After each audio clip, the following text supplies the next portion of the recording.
Kitab Injil. Kitab Injil sama dalamnya.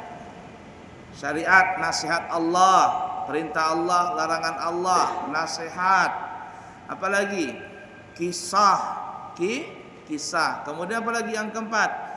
Ada cerita tentang Nabi akhir zaman yang mereka disuruh beriman. Itu Nabi kita Muhammad sallallahu alaihi wasallam. Syariatnya syariat apa? Nasrani, Nasara. Nah, orang Yahudi kebesarannya hari Sabtu, orang Nasrani kebesarannya hari Ahad, hari Minggu.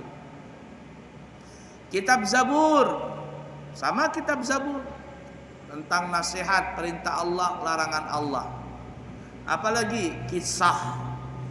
Tetapi kitab Zabur tidak membicarakan syariat.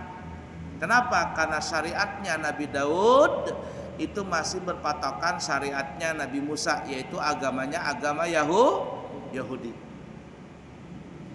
Nabi Daud tidak membawa agama baru. Nabi Daud masih berpatokan dengan agama Yahudi yang dibawa oleh Nabi Musa. Masih benar Yahudinya. Kalau Nabi Isa masih benar Nasraninya. Sehingga orang-orang Yahudi yang benar zaman dulu, orang-orang Nasrani yang benar zaman dulu, jikalau meninggal dunia mereka masuk surga. Tapi setelah meninggal nabinya, syariatnya sudah disepelekan, kitabnya dirubah-rubah, maka disebutlah orang-orang Yahudi dan Nasrani itu orang-orang ahlul kitab, tetapi termasuk orang kafir. Innalladzina kafaru, sesungguhnya orang-orang kafir. Yang mana orang kafir? Min ahlil kitabi, daripada ahli kitab. Siapa itu? Yahudi dan Nasrani yang sudah kafir, tidak lagi beriman dengan kitab yang asli. Wal musyrikina, dan orang-orang musyrikin, orang-orang menyekutukan Allah, fi nari jahannam khalidina fiha abada. Khalidina fiha. Mereka yang bertiga ini, orang kafir, Yahudi Nasrani, musyrikin, orang-orang musyrik, fi nari jahannam khalidina fiha. Mereka berada di dalam neraka jahanam selama-lamanya. Tapi kalau Yahudi yang asli, Nasrani yang asli, berpegang dengan kitab yang asli, beriman dengan Nabi Musa, orang Yahudinya, beriman kepada Nabi Isa yang sebenarnya, maka kalau mereka meninggal masuk surga. Nah, begitu juga tadi Nabi Daud, kitabnya kitab Zabur. Di situ ada nasihat Allah, perintah dan larangan Allah. Kemudian apa lagi? Ada kisah. Ketiga, yang keempat ada cerita tentang Nabi akhir zaman. Tapi syariatnya enggak ada. Kenapa? Syariat Nabi Daud, kitab Zabur itu syariatnya masih berpatokan kepada syariat Yahudi Nabi Musa. Nah, bertiga ini nih, Taurat, Injil, Zabur, semuanya menceritakan tentang kisah Nabi Muhammad. Dan apabila mereka sudah mendapatkan atau bertemu dengan Nabi Muhammad, maka wajiblah mereka untuk masuk ke agama Islam. Agama Yahudi tetap ada, tapi setelah ada Nabi Muhammad, mereka wajib masuk kepada Nabi Muhammad, syariat kepada Nabi Muhammad. Begitu juga Nasrani, yang mereka beragama Nasrani ketika bertemu dengan Nabi Muhammad, maka wajiblah mereka beragama Islam. Syariatnya syariat Nabi Muhammad, agama Islam. Paham enggak? Makanya seperti Salman Al-Farisi. Salman Al-Farisi agamanya pertama Majusi. Ada yang mengatakan Majusi, kemudian dia pindah agama menjadi Nasrani. Ceritanya panjang tuh Salman Al-Farisi. Sampai akhirnya masuk ke agama Islam. Siapa namanya? Salman Al-Farisi. Al-Farisi itu Persia bahasa kitanya. Karena zaman dulu negara superpower zaman dulu itu adalah Persia dan Romawi. Persia zaman sekarang itu disebut namanya negara Iran. Makanya Iran itu yang berani sama Amerika. Venezuela tidak berani, ditangkap presidennya. Tapi kalau Iran berani. Kenapa? Karena Persia mulai zaman dulu terkenal ahli taktik dalam peperangan. Nah, itu tuh Iran. Zaman dulu Iran, Persia itu agamanya Majusi. Kalau Romawi agamanya Nasrani. Salman Al-Farisi dengan cerita yang sangat panjang dari agama Majusi penyembah api berubah menjadi agama Nasrani. Masih benar itu. Masih benar. Sampai akhirnya gurunya berpesan kalau bertemu dengan Nabi Muhammad maka masuklah agama Nabi Muhammad, yaitu agama Islam. Setelah Salman Al-Farisi sampai di Madinah dengan cerita yang sangat panjang, maka Salman Al-Farisi pun akhirnya menjadi orang Islam. Paham kira-kira? Nah, kemudian yang keempat Al-Quran. Al-Quran di dalamnya ada nasihat, ada perintah Allah, ada larangan Allah. Yang ketiga apa lagi? Ada cerita. Ada cerita. Cerita siapa? Cerita nabi-nabi zaman dulu, cerita kaum-kaum yang dibinasakan oleh Allah karena membangkang dari perintah Allah.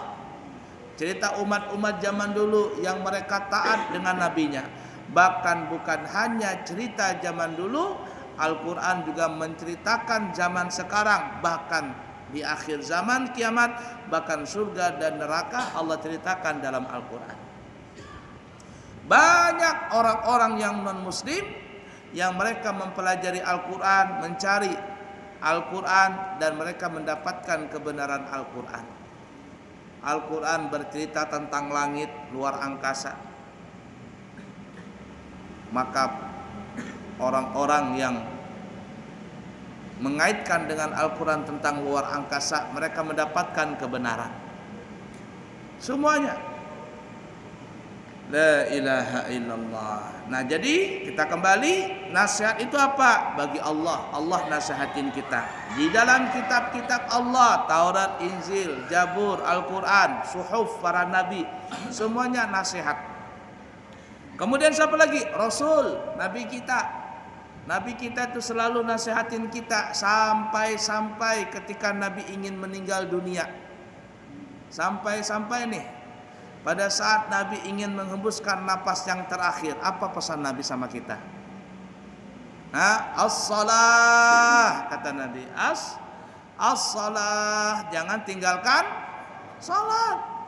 As-salah, kata Nabi. Nabi memberikan kita nasihat, jangan tinggalkan salat. Kalau ada orang sudah berani meninggalkan salat, orang itu kacau hidupnya. Perintah salat saja yang paling utama dia tinggalkan, apalagi yang lain. Ya, apalagi yang lain. Kita bekerja sama dengan orang yang tidak rajin salat, kita akan dikhianatin. Allah saja dia tinggalkan, Allah saja dia khianatin, apalagi kita. Ada orang punya istri, istrinya nggak mau salat, Allah saja dia khianatin, apalagi suaminya. Ada seorang suami tidak mau salat, Allah saja dia khianatin, apalagi istrinya. As-salah, kata Nabi, sampai akhir ayat Nabi, as-salah, as-salah, saking pentingnya salat tadi. Allah, Rasulnya, kitabnya, wa a'immatil muslimin, dan pemimpin-pemimpin orang Islam. Orang Islam itu harus punya pemimpin. Kalau ada berdua, ada pemimpinnya. Apalagi bertiga. Tuh, Abu ya ajarkan kepada kamu. Mau kemana, kata Abu ya? Ke sana. Berapa orang? Berdua, bertiga. Siapa pemimpin, kata Abu ya? Siapa gotong royong ngerjain WC? Siapa pemimpinnya? Karena kalau nggak ada pemimpin itu bahaya, kacau. Masing-masing aja hendak berebutan. Jadi kalau berkelompok, bertiga harus ada pemimpin.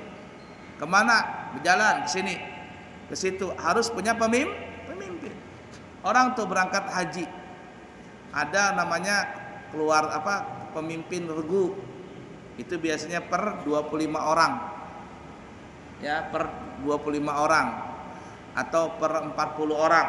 Nah, kemudian apa lagi? Ada rombongan. Biasanya rombongan itu berapa?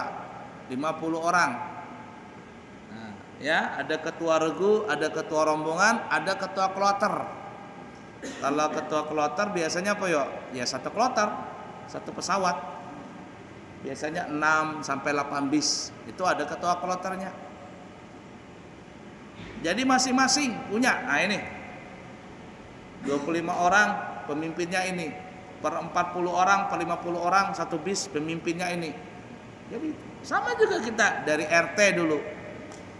Bukan dari RT, dari mana? Kakak, kepala keluarga, ya. Kartu keluarga, kepala keluarga, ada suami. Setelah kepala keluarga baru ada apa lagi? RT. Setelah RT ada apa lagi? Kalau di kota besar ada RW. Kita dulu ada RW, sekarang nggak ada lagi RW. Setelah RW apa? Lurah. Setelah lurah apa lagi? Camat. Setelah camat apa lagi? Wali kota atau bupati. Setelah itu apa lagi? Gubernur. Setelah gubernur apa lagi? Menteri apa lagi? Baru presiden. Bertahap gitu. Kalau nggak ada pemimpin bahaya. Nah, jadi pemimpin itu yang sering nasihatin. Tapi kalau pemimpinnya kacau, ganti pemimpinnya.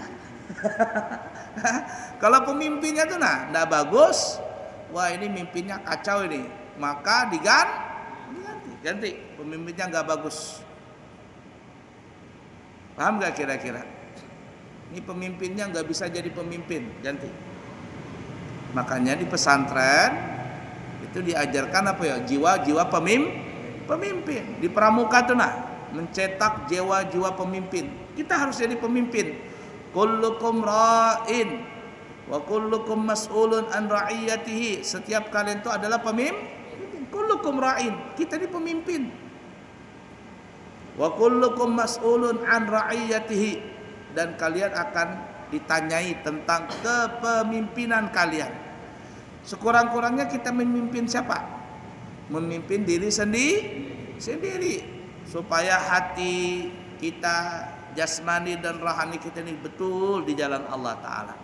Kalau seandainya kita tidak bisa memimpin jasmani dan rohani kita, protes nanti di akhirat dia. Protes, ya Allah, kata kaki nih, dulu saya menjadi kakinya orang ini, tapi saya ini ya Allah punya kaki dibawa ke tempat maksiat. Protes dia. Gara-gara dia ya Allah aku masuk neraka. Ini protes nih si kaki. Begitu juga tangan, begitu juga yang lainnya. Tapi kalau kita bawa tuh anggota badan ini kebaikan, dia jadi saksi. Jadi saksi. Tangan, kaki jadi saksi. Itu Allah sebutkan dalam Al-Qur'an.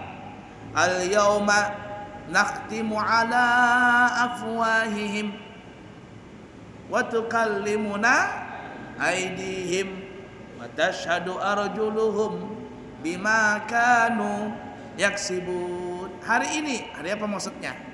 Hari kiamat.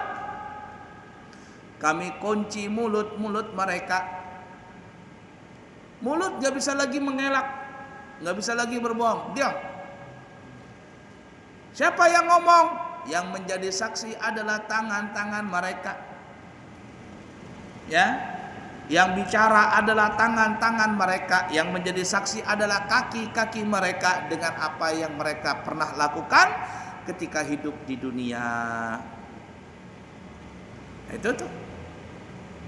Masih ingat Abu ya cerita, kata para ulama, nanti ketika orang bangkit dari kuburnya masing-masing, setelah Israfil meniup sangkakala yang kedua, kata si Israfil, maka semua manusia bangkit dari kuburnya. Dari kuburnya masing-masing bangkit. Manusia itu yang bangkit terbagi menjadi 3 kelompok. Yang satu yaitu orang yang telanjang, orang yang berpakaian. Kelompok pertama berpakaian. Diberikan pakaian yang indah, wajah mereka bercahaya. Siapa mereka itu? Para nabi, para rasul, syuhada dan salihin. 4 orang ini, 4 kelompok ini. Para anbiya, para nabi-nabi. Para rasul, para rasul-rasul.